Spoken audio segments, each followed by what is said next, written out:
Well, hey there, friends. It's been a while. Well, it seems like a while for me because I've been kind of bedridden for a couple of days with a toothache. And I know. Make an appointment, get it pulled. But the tooth in question was one that I just had fixed. And as some of my subscribers know, I had all of my top teeth replaced with crowns.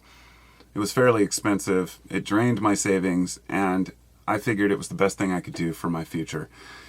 But one of the ones in the very rear, I remember he told me it may get infected. It's kind of an iffy deal, and now I have an infection under the crown. So this isn't really about that, but I just wanted to kind of warm up with where I'm coming from with body temperature here.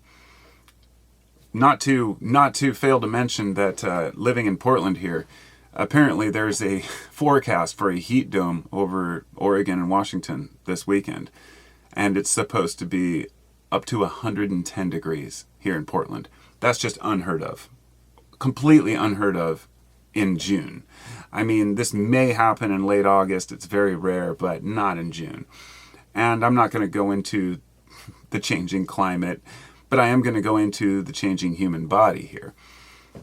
The reason I bring this up is because as we enter a place with a warm temperature, our bodies naturally slow down metabolism. This is why you don't eat as much when it's hot out. Your body slows down metabolism in order to compensate and cope with the cold temper or the warm temperatures. And likewise, when you go into a place where it's very cold, especially if you're not used to it, because the bodies can adapt to different climates.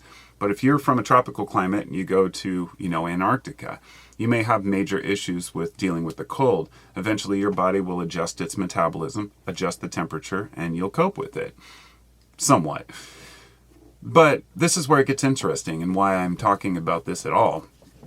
The big question I think that is often overlooked is, why do we have warm blood? In other words, why are humans warm-blooded? And this was a curiosity to me, which I'd never really considered.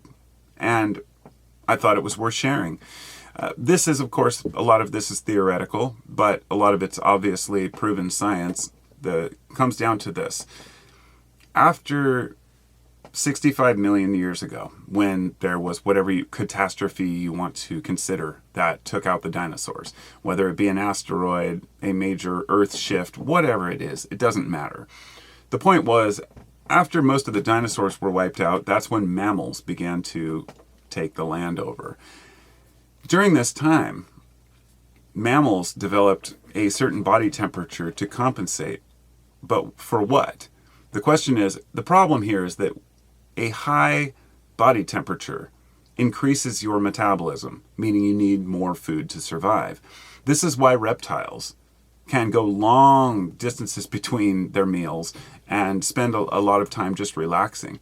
But the downside to this is that they are very prone to fungal infections. In fact, there are tens of thousands of fungal infections that are well known that infect specifically reptiles.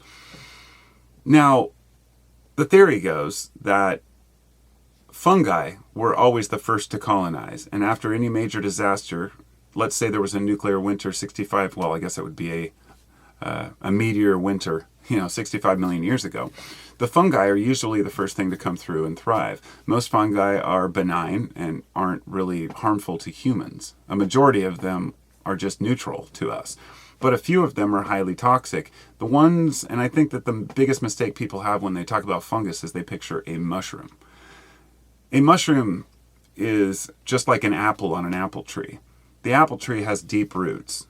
The mushroom is just like the apple. It's the fruiting body, literally, of the fungus. It's the spores and the mycelium that can form within the bloodstream, within the body.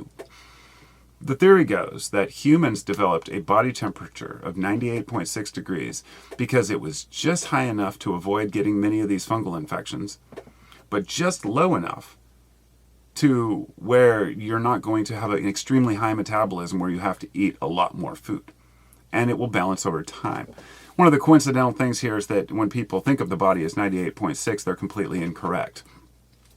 In fact, this measurement was taken in 1868. And science hasn't corrected it since, until recently.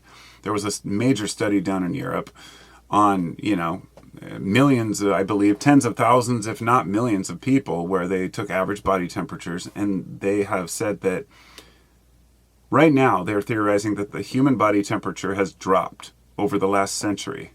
Since the 1860s till now, the body temperature has dropped about 1.06 degrees for men, and I think it was 0.58 or a half a degree for women, which is interesting in the different correlations. And my belief is that that has to do with the fact that we're less prone to fungal infections, we have better climate control, and better diets as far as access to food. But the fact that women have decreased less is probably because women still need to fight off many of these infections because they are the ones who bear the children. I don't know. This is all speculation on my part.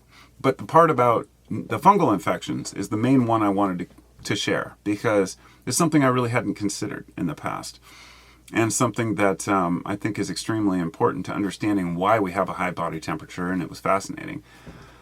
But I think it was 97.5 or 97.2 is considered the average human body temperature right now.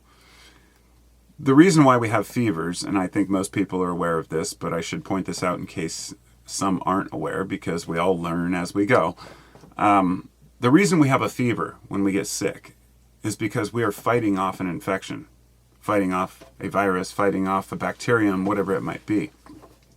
By raising the body temperature a little higher, it allows our body to kill off some of these things without destroying itself. Of course, this can have intuitive effects, as some fungal or bacterial diseases cannot be cured this way, therefore the fever kills the person. But usually a fever is your body's natural reaction to literally burn these things out of your body, because just a slight temperature, I believe for every 1 degree the body temperature goes up, it's something like I can't remember the number, I'm not going to pretend, but it was a huge amount that it decreased your fungal activity, like 6% for every degree, or 6% less chance of fungal, infections. And, when I had a toothache the other day, I would have these hot and cold spells.